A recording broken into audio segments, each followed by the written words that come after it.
नमस्कार दोस्तों। तो आज हम बात करने वाले हैं एनवीडिया, एक ऐसी कंपनी जिसने 96 डेज के अंदर 5 जून 2024 को $3 ट्रिलियन की वैल्यू को क्रॉस कर दिया। और वही एप्पल जैसी बड़ी कंपनियों को 502 डेज लग गए, माइक्रोसॉफ्ट को 649 डेज लग गए। तो आखिर में इस कंपनी ने ऐसा क्या किया कि ये इतने दिन में इतनी बड़ी वैल्यू को हासिल कर ली, और जबकि बाकी कंपनियों को इतना टाइम लग गया। इन कंपनी का कोर सेक्शन क्या है, इस कंपनी का हिस्ट्री क्या रह चुका है, और ग्राफिक कार्ड्स की आखिर में हिस्ट्री क्या है, इस कंपनी क्या स्ट्रेटेजी अपनाई, इस सब की आज हम बात करेंगे। AI landscape that we've been talking so much about. The company out with its latest earnings report tonight, just after the markets closed. Jensen Huang, CEO of NVIDIA, delivered NVIDIA's AI supercomputer, the first of its kind, to Elon Musk, then a board member of OpenAI, which used it to create the building blocks of ChatGPT. How are you? When AI took off, Hey guys. so did Jensen Huang's reputation.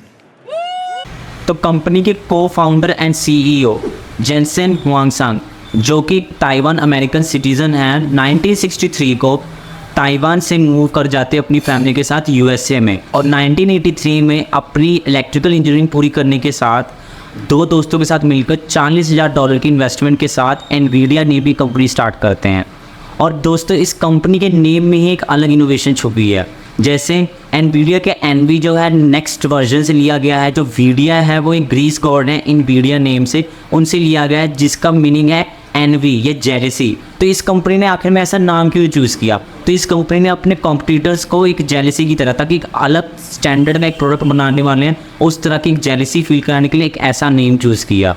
तो दोस्तों, इसकी graphic cards की शुरुआत होती है 1993 में, जब Jurassic park name की एक मूवी लॉन्च होती है, और दो लोगों ने इसको बहुत पसंद किया था। उसमें उस टाइम रियल टाइम पिक्सल्स का यूज़ करके CGI ग्राफिक का यूज़ किया गया था उस टाइम के।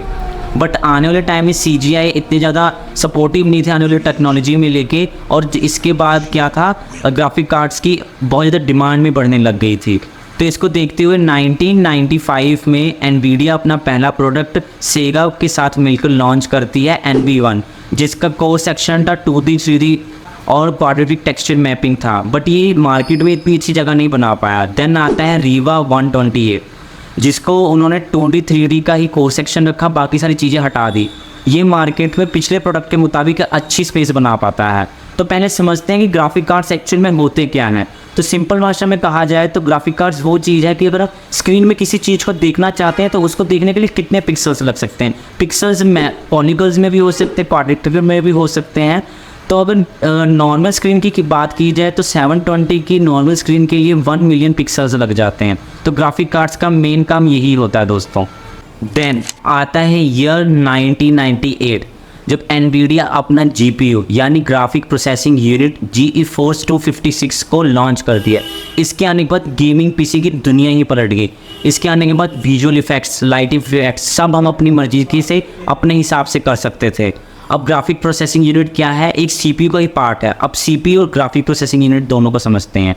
तो CPU जो है एक सेंट्रल प्रोसेसिंग यूनिट है कंप्यूटर का, बट ये सर्टेन लेवल तक ही उसके हर एक डिमांड्स हर एक कमांड्स को पूरा कर सकता है। बट GPU जो है ग्राफिक प्रोसेसिंग यूनिट, ये ग्राफिक्स लेवल के हर एक डिमांड को, हर एक कमांड को पूरा कर सकता है। अब बट इसमें क्या किया गया, CPU के अलग में इसको बनाएंगे, CPU के साथ ही बना दिया गया। इसके एक मदरबोर्ड में इसके साथ अटैच कर दिया गया, जिससे क्या हुआ, CPU का भी एफिशिएंसी पे कोई फ़र्क नहीं पड़ा और GPU के भी एफिशिएंसी पे कोई फ़र्क नहीं पड़ा, और दोनों का लोड भी बहुत ज़्यादा कंप्यूटर्स पे नहीं बढ़ा। अब आता है ईयर 2006, जब एनवीडिया अपनी पहली CUDA टेक्नोलॉजी यानी compute unified device architecture technology को लॉन्च करती है। इसके आने के बाद 3D graphic rendering, video encryption, decryption सभी हम एक चीज़ में कर सकते थे। और इसके आने के बाद जो बफरिंग वाली प्रॉब्लम थी वो भी काफ़ी हद तक सुधर गई, और काफ़ी ज़्यादा एफिशिएंसी में बढ़ावट देखने को मिली।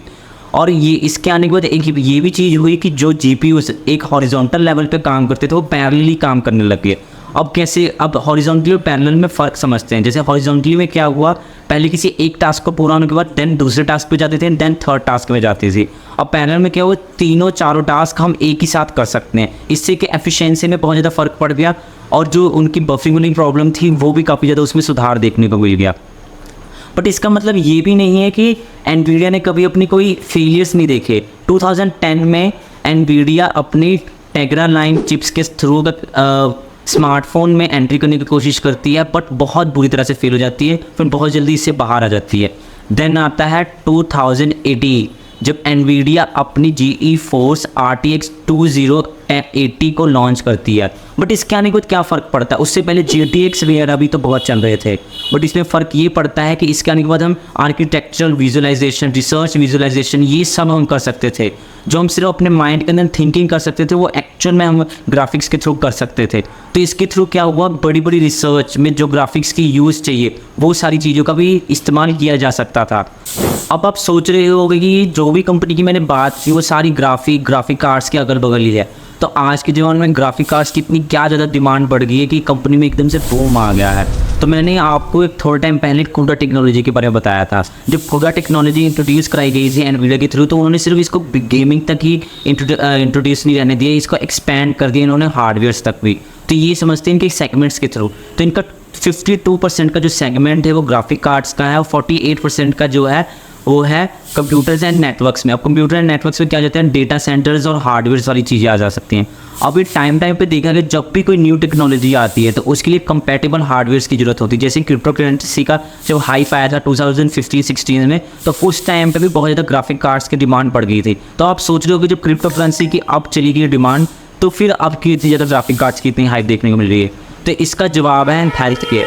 अब सोचोगे पर हेल्थ केयर में कैसे कंपनी पैसा बना सकती है, तो इसका जवाब है इनका जीनोमिक सीक्वेंसिंग टेक्निक, जो कि DNA डिटेक्टिंग सीक्वेंसिंग टेक्निक है, जिसमें जो DNA के डायग्नोसिस को चेक करने में 8 से 9 दिन लग जाते थे, वो ही कम टाइम में 5 घंटा 20 मिनट में कर सकती है। अब आता है AI, जहाँ पे बड़ी बड़ी सॉफ्टवेयर कंपनीज आपस में लड़ रही है, जैसे एप्पल, माइक्रोसॉफ्ट, गूगल, कि हम बेस्ट बनाते हैं AI चैटबॉट्स। वहीं पर चैटबॉट्स को चलाने के लिए क्या चाहिए, एक strong data centres. For example हम ChatGPT जैसी कंपनीज को ही ले सकते हैं, तो उनको चाहिए अपने ChatGPT को चलाने के लिए स्ट्रॉन्ग डेटा सेंटर्स की, क्योंकि डेटा सेंटर्स एक इंजन की तरह काम करते हैं, जहाँ पे सारा जाकर डेटा स्टोर होता है, और बाद में कोई भी क्वेश्चन रेज करते हैं तो वो डेटा को रिकॉल करके उसका बेस्ट एक्यूरेट आंसर देने की कोशिश करती है। अब डेटा सेंटर्स में क्या चाहिए, एक स्ट्रॉन्ग हार्डवेयर चाहिए, और वो हार्डवेयर कौन बनाता है, एनवीडिया कंपनी बनाती है। जैसे उनका A100 चिप्स जो है वो यूज़ होते हैं AI के हार्डवेयर्स के लिए, तब वो सिंगल A100 चिप्स नहीं बेचते हैं, वो उनका 8 का पैक बना के GPU प्रोसेसिंग के अंडर बेचते हैं, और उसमें 8-10 तरह के GPUs जो हैं इकट्ठे सेट बनते हैं DGX A100 के अंदर। अब इनकी जो वैल्यू है $20,000 की सर बताई जाती है एक सेट की। ऐसे लाखों में हज़ारों में सेट्स जाते हैं इन कंपनी के पास। तब आप सोच सकते हैं कंपनी की बूम कहाँ से आ रही है। तो हमको इनकी कंपनीज के 3 पॉइंट्स में ये समझ में आते हैं कि किसी भी चीज़ के लिए रिसर्च करो, एक्सपेंड करो और आने वाली मार्केट को समझो, तभी हम ग्रोथ दे सकते हैं। Thank you.